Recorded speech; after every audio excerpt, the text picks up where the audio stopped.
There are so many possibilities. They wonder about making any definitive idea about the first cause of life or what is underneath or at the core of us. See? Cody, would you come up a minute?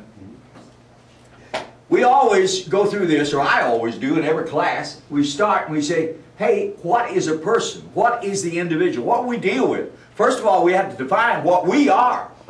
You know, we got this sign, know thyself. And it's not some cute little biblical saying or philosophical saying. This is really something pretty important that we deal with in this world.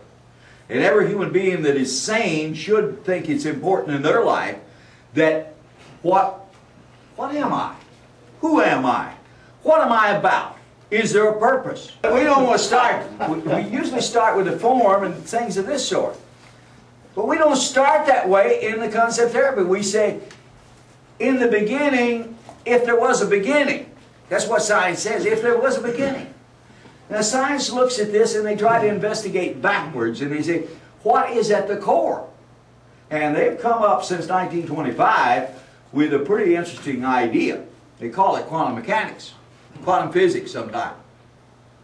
But it leaves so many possibilities. And then we go to a theologian, and he could be a Jewish rabbi, he could be a Catholic priest, he could be one of these holy roller ministers out here across the hill. It doesn't much matter. He said behind it all is God, and they have different terminologies of God. They may use a different term than God, but it is the deity, it's this reverent being, this essence that's caused everything. And so we could trace all that, what they had to say in general, and the points in which they agreed.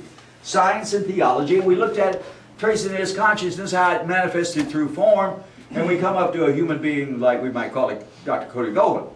See?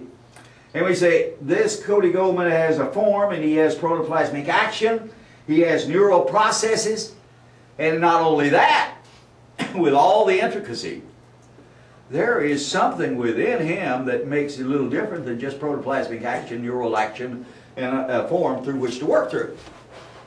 We say, we asked him a question. Dr. Goldman, you ever have say an emotion, say, of anger? Mm-hmm. You have. Have you ever had one of jealousy?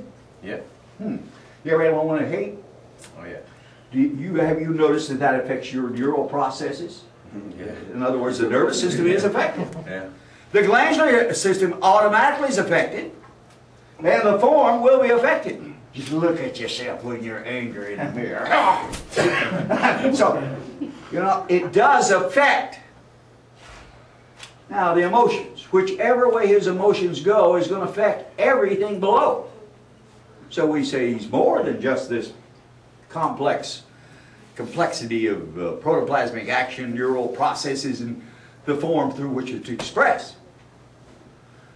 We say, have you ever had, say, an emotion of, say, kindness? Yeah. You have. Mm-hmm. Have you ever had one of love? Sure. Yeah. Have you ever had one, say, of confidence or faith? Mm-hmm. Have you noticed that has a kind of a calming effect? Yes, it is. Oh. So we know something about, a little bit about mankind just from this. The investigation. This, if you go back to your text, you're going to see a lot of stuff come alive out of that simple little concept therapy. Ha! Simple. Ooh. Anyway, let's ask a couple more questions. You ever have a thought? Every so often. You have that thought. That's wonderful. Have you noticed where you think about something that was irritating, or it created anxiety, or it was embarrassing? Maybe a little guilt, twingy guilt, you know? I know you don't have that, but I've had some of that stuff. Anyway, have you noticed that affects your emotions? Sure. Yeah. Wherever your thoughts go, and the quality of thoughts in the area, the environment of the thoughts, and when you immerse yourself with it, it affects the emotions, doesn't it? Mm-hmm. The emotions affect the neural processes work hand in hand with the protoplasmic action, and the form, which we might call Cody or somebody else, is affected. It is affected immediately. And to the intensity and to the degree, it depends on how long and what intensity has been involved there. Now this is so simple.